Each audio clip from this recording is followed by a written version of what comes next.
You'll be fine going to the hospital alone, right? I swear I'll send you straight to hell. My name is Lisa, and I'm currently 9 months pregnant. It's my first time giving birth, so while I'm filled with anxiety, I feel truly blessed about welcoming a new member into our family. My husband, David, is a white-collar worker and has weekends off. However, he doesn't offer much support around the house or help with shopping. This is because he usually goes back to his parents' home on weekends. David has a deep bond with his in-laws, and since their home is nearby, he spends almost every weekend there without any specific reason. Since becoming pregnant, I've been cautious about lifting heavy objects. For instance, when buying heavy items like rice, understanding friends often help out. My daily routine starts by waking up early, preparing breakfast for David, and seeing him off to work. Afterward, I do the cleaning and laundry, and then head out for any necessary shopping. Once I return home, I start prepping for dinner. Only after finishing these tasks can I finally have some relaxation time. Since taking maternity leave, I've taken up a new hobby, blogging. Every day, I write a diary accompanied by photos I take, such as meals, the blue sky, flowers blooming in the garden, and more. Many friends and acquaintances leave comments, and these moments of journaling have become small daily joys for me. One evening, as I was preparing dinner, my husband returned home as usual. He carelessly placed his bag and jacket on the sofa, and I tidied them up, hanging them on a coat hanger. "Welcome back. I made hamburgers for dinner. I'm going to take a bath," I said. Responding curtly, he headed straight for the bathroom. 3 years have passed since we got married, and there has been little kindness or consideration from him. I occasionally wonder if this is truly what a marital relationship should be like. But I've resigned myself to it. When David returned in his pajamas, I handed him a drink. "Where's the beer?" he asked, glancing at the bar. I hinted, "Sorry, I forgot to buy it today. I'll get some tomorrow." "Seriously? Go to the convenience store now." His demeanor changed immediately, and he spoke with evident anger. I was irritated. Why was he asking his pregnant wife to do this? If you want it so badly, why don't you go get it yourself? It's hard for me to move around with this big belly. At that moment, he became even angrier and started shouting, "You're the one who forgot to buy it. It's your job to fix that mistake. Just because you're pregnant doesn't mean you get special treatment." My mother always said it's important to keep moving for the sake of health. Knowing that he doesn't calm down easily when he's angry, I reluctantly decided to go to the convenience store. Once I arrived, I bumped into Sarah, a neighbor. "Oh, Sarah, good evening." "Good evening, Lisa. Did you forget to buy something too?" "I ran out of sauce, so I came here." Sarah's cheerful voice slightly lifted my spirits. "My husband really wanted beer, and he told me to buy it. Why didn't he just go himself?" "That's what I said, but it didn't get through to him." "It sounds like you're having a tough time, Lisa." After walking together for a bit, Sarah and I parted ways at a crossroad. When I returned home, David was lounging on the sofa, watching TV, having not even cleaned up after dinner. "Why did it take you so long? What were you dawdling around for? Give me the beer." David's disgruntled voice and his insensitive remarks made my heart ache. However, I handed him the beer without a word and began cleaning up after the meal. How could he say such things to me, especially when I'm pregnant? I felt the urge to retort, but I didn't want another shouting match, so I remained silent. Afterward, I had my dinner, took a relaxing bath, and headed to the bedroom. The next morning, David acted as if nothing had happened. It seems he's the type to forget everything after a good night's sleep. However, I couldn't forget his words from the previous night, and I consciously ignored him. "Why are you making that face so early in the morning? Don't take it out on me. I'm heading to work now, so be a bit considerate. You know the importance of appreciation, right?" Due to what he said, I was filled with the urge to retort, "That applies to you, doesn't it?" But out of shock and disbelief, all I could do was sigh deeply and see him off. "Be careful, right? I won't eat dinner tonight. See you." Without any explanation, David left in a hurry. After seeing him off, I took care of household chores and went shopping as usual. However, since David mentioned he wouldn't be having dinner, I decided to prepare something simple just for myself. Then, as I was about to start my meal alone in the evening, I heard David's unexpected return and rushed to the entrance. "I'm back. Thanks for your hard work, but you said you didn't need dinner today, right?" "Yeah, but my drinking party got canceled. I'm hungry. You have something to eat, right?" "Well, I only prepared a meal for myself today." Upon hearing this, David's face contorted with anger. "Didn't you even consider the possibility I might come back? This is unbelievable." Saying that, he moved to the dining table, and upon seeing the dinner I prepared, his mood worsened.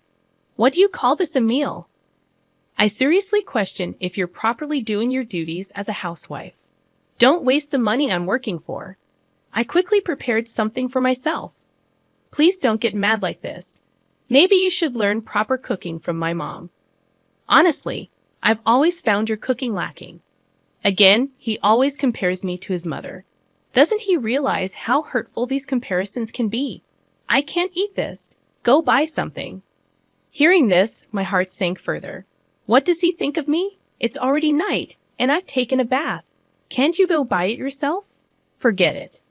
You forgot to buy beer yesterday, didn't prepare dinner today. It's so frustrating. I'm going back to my parents' place. David stormed out and left alone in the house. I strangely felt a sense of relief. The next morning, as I expected, I received an angry call from David's mother. "How can you not serve David a proper meal? This feels like moral harassment, if not worse." I explained what happened yesterday, but she wasn't accepting it. So I apologized and ended the call. After the call, my mood plummeted. Since David wasn't home, I decided to have a leisurely late brunch. However, the thought of David coming back tonight weighed on my mind. Considering yesterday's events, I decided to make tonight's dinner special. I shopped with more care than usual, picking out ingredients and adding David's favorite beer to the cart. I was determined to prepare a dinner that would earn David's praise. I shortened my blog update time a bit to allocate more time to cooking. After dedicating ample time to preparations, the table was set beautifully, as if it was a special occasion. Looking at it, I felt a sense of accomplishment and couldn't help but praise myself. With this, he should definitely be satisfied. I waited patiently in the dining room for David to come home, but as time passed, there was no sign of him. I tried contacting him several times via my smartphone, but there was no response, and I became more worried as the clock continued to tick. 1 hour, then 2 hours passed, and I began to get anxious. Did he possibly go to his parents' house? Thinking this, I called David's parents to check, but they said he hadn't come there either. I tried calling David multiple times, but still, there was no response. As midnight approached, just when I was considering contacting the police, a staggering David returned home. He seemed clearly drunk. "I'm home, hiccup." I rushed to the entrance in concern and found David lying on the hallway floor. "What happened? Are you okay?" Hearing my voice, he responded angrily, "Too loud, go away." He then staggered towards the dining room. When I tried to support him, he forcefully shook off my hand. "Don't touch me. Don't come near me with that ugly face. To think you're my wife." In his drunken state, he spat out those words and then just lay down right there. Those words were beyond shocking. Why? Why can't he consider others' feelings? His remarks hurt me deeply, and I was filled with thoughts of maybe he no longer sees me as family. Tears welled up in my eyes. I put so much effort into cooking, it was all for nothing. With that thought, I had my dinner alone and enveloped in loneliness. The next morning, David woke up as if nothing had happened. "My head hurts. I guess I drank too much." "But why did you leave me in the hallway?" "You chose to lie down there, David. It's not my fault. Aren't you my wife? At least take care of me when I'm drunk." David's words made me wonder why he always blames me right away. If you weren't going to eat at home, you could have at least let me know. I had prepared a nice meal, and I called you multiple times. Why didn't you answer? Then David replied nonchalantly, My drinking party from the day before got rescheduled to yesterday. Do I have to report everything? Besides, you know how hard it is to pick up the phone during a gathering. Think about my situation. With every word David said, my heart got colder and my expectations of him diminished. That way, I won't feel hurt or disappointed anymore. This thought lingered in my mind that I'm taking a break and going back to my parents' home tomorrow. Being with you lately feels unpleasant and boring. Seeing David's attitude of looking down on me made me increasingly consider the option of divorce. Our baby is due soon, and my heart races in anticipation. Even though I've heard stories about the pains of labor from friends, my excitement to meet the new life inside me overshadows those concerns. The neighbors often encourage me with words like, "It's just a little while longer," which brightens my mood. Hey, want to go on a family trip soon after David returned home? He made a surprising suggestion. Really? But I'm talking about a family trip. My mom and dad want to join. I was taken aback. Why would parents make such a proposal? Tensions exist between me and David's parents whenever there's an issue concerning David. They tend to blame me, like the previous phone call incident. However, the sudden idea of a trip left me doubtful. I'm about to give birth soon, and traveling a long distance might be a bit risky. David replied, "How many times do I have to tell you?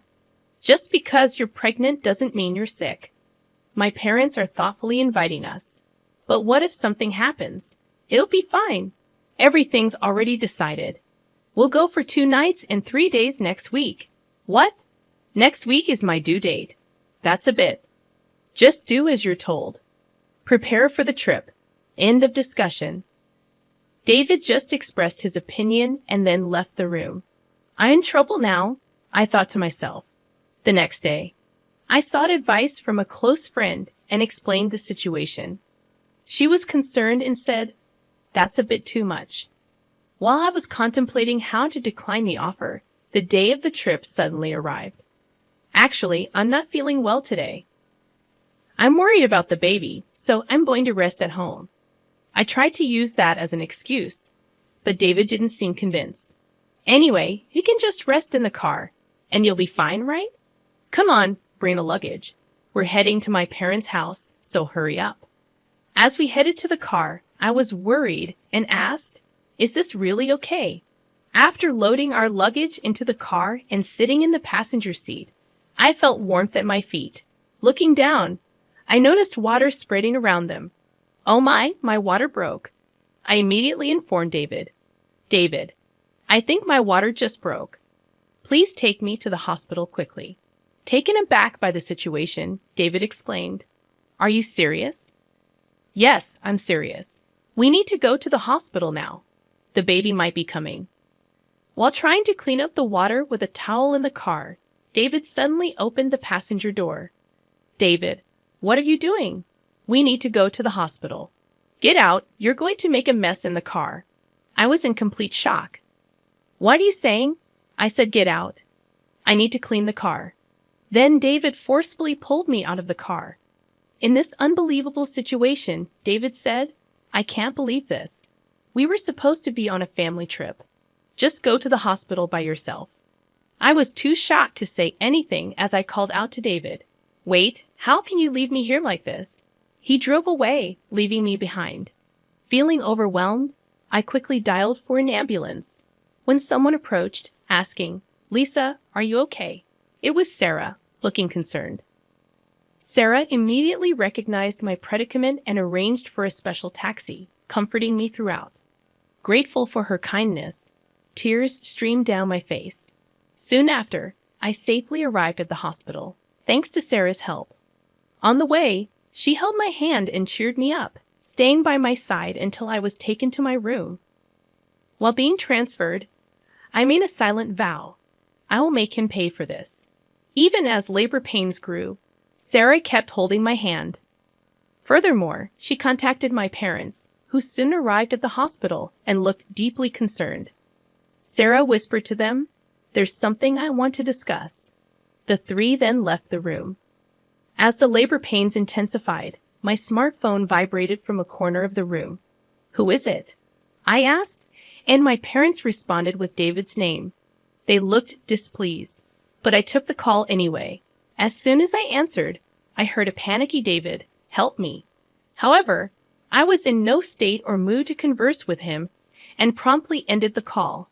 Despite my parents turning off my phone, David continued to send messages. As labor intensified, I was finally moved to the delivery room. After enduring the pain for some time, I finally heard my baby's cries. Exhausted, I saw my parents and Sarah standing before me with warm smiles. Relieved, I closed my eyes and rested. When I woke up after a few hours of sleep, I found myself lying in the hospital bed. Rubbing my eyes, I noticed my parents sitting next to me, their faces filled with concern. "Are you okay?" My mother asked gently, still feeling the weight of exhaustion. I couldn't muster the energy to sit up, while my father looked teary-eyed. My mother consoled him, saying, "The postpartum period can be exhausting." Witnessing this heartwarming scene, a smile formed on my face. "How's the baby?" I inquired. My parents informed me that the baby was undergoing some tests, but would be back in the room soon. However, I noticed Sarah wasn't present. Responding to my unspoken question, my mother remarked, "Sarah left a little while ago." Thinking about how things might have turned out had Sarah not been there, a feeling of gratitude settled over me. I made a promise with my parents that after being discharged, I would visit Sarah to express my gratitude.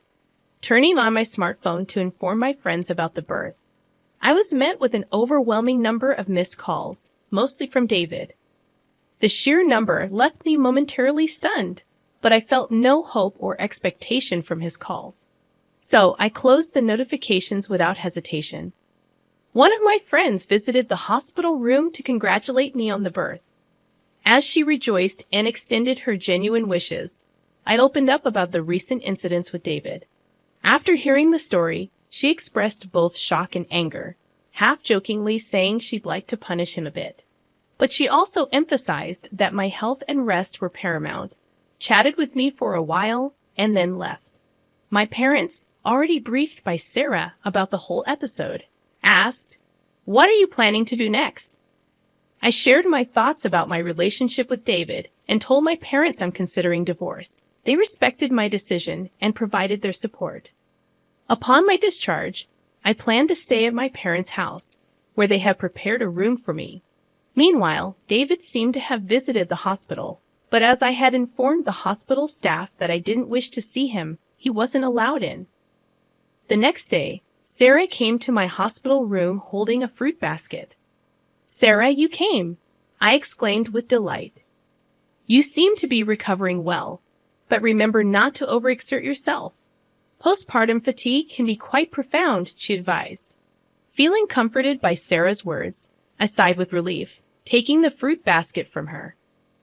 "Sarah, thank you so much for helping me. I don't know what would have happened if you weren't there." I expressed my deep gratitude as I bowed deeply.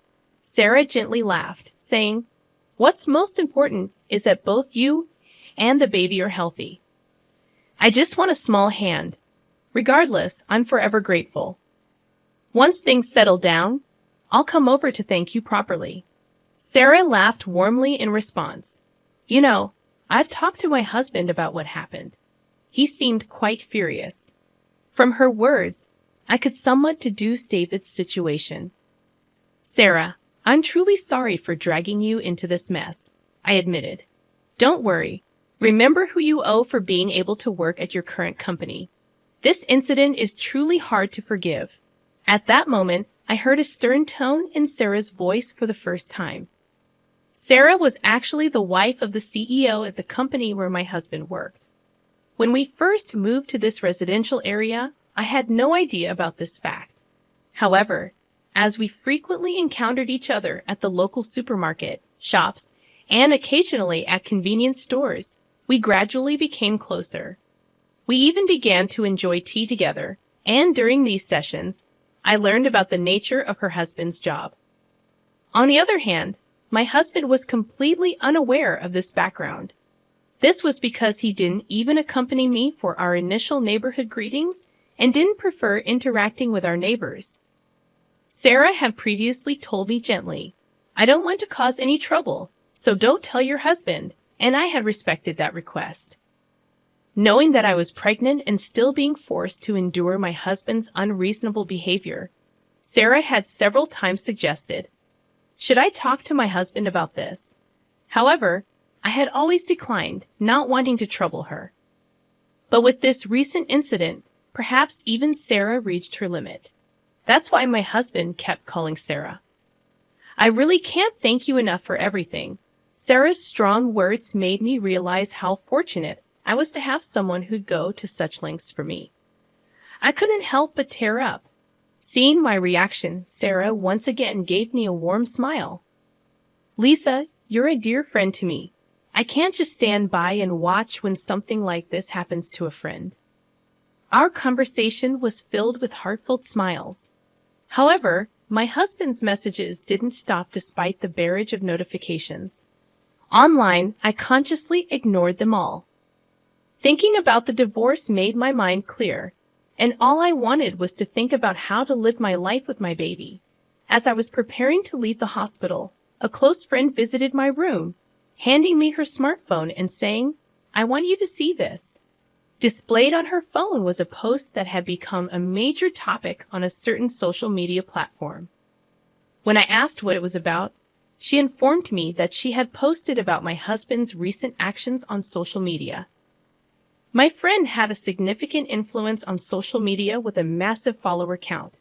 One day, she received a reply to one of her posts. The follower who replied had, by chance, captured a video of the scene where I was yelled at by my husband after being let out of the car. The follower, wanting to protect my privacy, blurred my face in the video and, with my friend's permission, shared it online. The video spread like wildfire, and as a result, personal details about my husband and even his company were identified.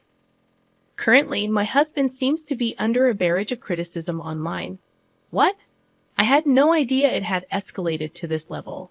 My friend, smiling gently, remarked. "Well, they brought it upon themselves, didn't they? My husband's actions and their consequences were all a result of choices he made." Furthermore, when one of my husband's friends confronted him about the incident, he reportedly excused himself, saying, "I had a prior travel commitment with my parents that day, so I had no choice." Because of this statement, not only my husband, but also his parents began to face criticism online. The story spread even in the vicinity of my in-laws' home, and there seemed to be various topics related to my husband's parents circulating on social media. Suddenly, my phone started ringing. When I checked the screen, it was a call from my mother-in-law. That's for my mother-in-law. My friend, eyeing the screen of my phone with interest, suggested, "Why don't you pick up and give her a piece of your mind?" However, I was so fed up that I felt no words to do so and decided to ignore it. Before I knew it, the missed calls log was filled with names of my husband, father-in-law, and mother-in-law. Ever since the incident was highlighted on social media, even the hospital staff seemed to be aware of my situation and started offering genuine support. Whether my husband or in-laws came to the hospital or called multiple times, the hospital staff didn't allow any contact with me. As my discharge date approached, I had one pressing worry: whether my husband and in-laws might be lurking outside the hospital. My parents reassured me, saying, "You have nothing to worry about." But the thought of my precious baby being in danger left me anxious. However, that concern was quickly dispelled on the day of my discharge, as my parents were helping me with my belongings. I heard my husband's voice shouting, "Lisa," followed by the loud voices of my in-laws. Suddenly, men in black suits surrounded me, forming a protective barrier. As I tried to understand what was happening, one of the men approached me, gently opening the car door and said, "Don't worry, we're here on Sir's request to protect you."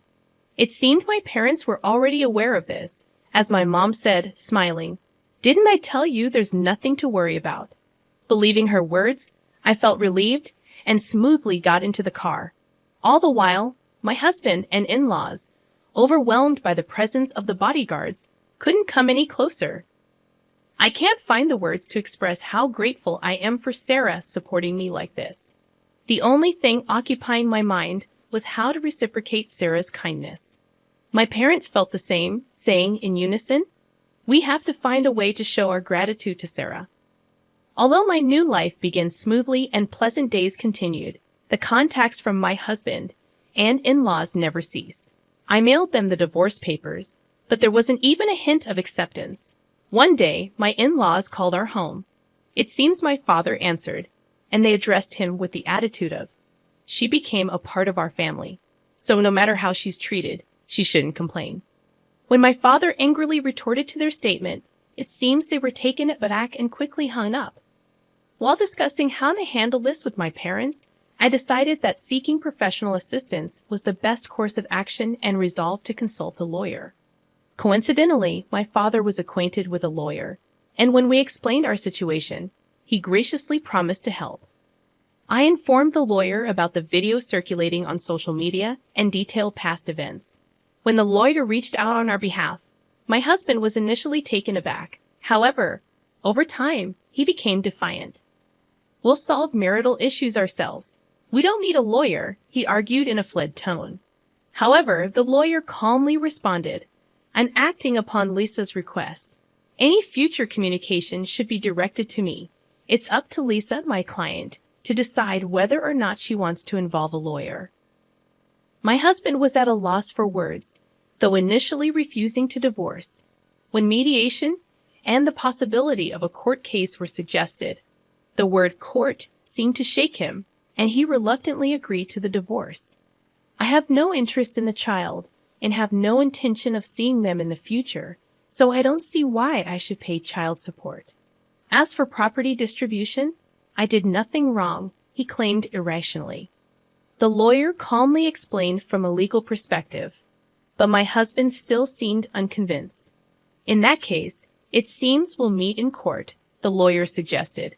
My in-laws, who were listening nearby, appeared to panic and immediately agreed. When I was informed of this by the lawyer, I was shocked that I had ever married such a man. I had been communicating with Sarah since returning to my parents' home, and when I told her about the recent events, she playfully and gleefully suggested, "How about seizing your ex-husband's retirement pay? Garnishment is one way, right?" Feeling overwhelmed by Sarah's astuteness, a while later, I was contacted by the lawyer who conveyed that my husband wished to apologize in person. Wanting a satisfactory conclusion, I agreed to converse over the phone under the supervision of the lawyer. The day of the scheduled call arrived. On that day, I was accompanied by my parents and the lawyer. From the other end of the line, I heard, "Finally, you answer. Apologize now, and I'll forgive you. So come back home. Let's be a couple again. The house is a mess. I might lose my job, and everyone's looking at me coldly.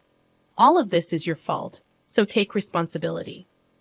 He continued to bombard me with accusations. Without being overwhelmed, I calmly chose how to react.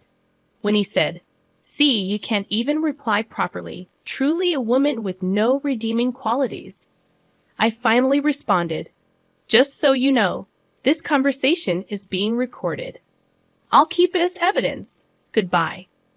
Hearing this, my husband's voice revealed his shock. "Wait, you recorded it? That's not fair, right?" I was joking.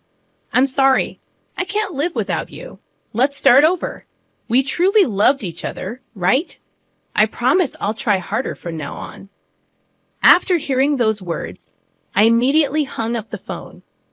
With the recorded data in hand, I handed it to the lawyer and asked, "Can you utilize this audio as evidence?"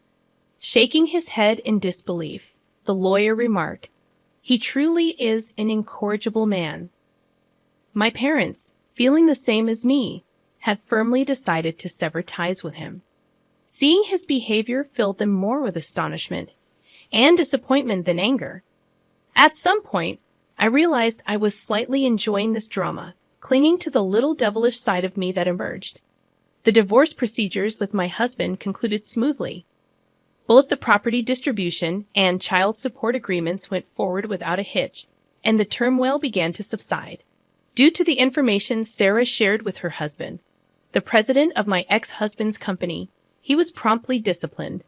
The president, known for his family-oriented values, believed that an employee who couldn't protect his family couldn't be trusted by the company. David lost his job, couldn't make housing loan payments, and returned to his parents' home. His reputation was tarnished by the viral video, and he struggled to find stable employment, barely making ends meet with short-term part-time jobs. Rumors spread about his parents too, and according to reports from Sir's friends in the neighborhood, they seemed to live in perpetual unease. The cold societal judgment they faced, which exceeded my expectations, made me think that, surprisingly, this ostracization might be harder for them than any legal repercussions. With most matters settled and my health recovering, my parents, my baby, and I visited Sarah's home to express our gratitude. Both Sarah and her husband seemed genuinely happy and doted on my baby, making us feel warm and welcomed. After that, Sarah and my mother became close friends. Similarly, Sarah's husband and my father got along very well, and our families grew close. Furthermore, Sarah and her husband's son was around my age, and to everyone's surprise, our relationship began to develop in an unexpected direction. A few years later, the idea that I might actually become a part of Sir family was something no one could have ever predicted. Life truly is full of surprises.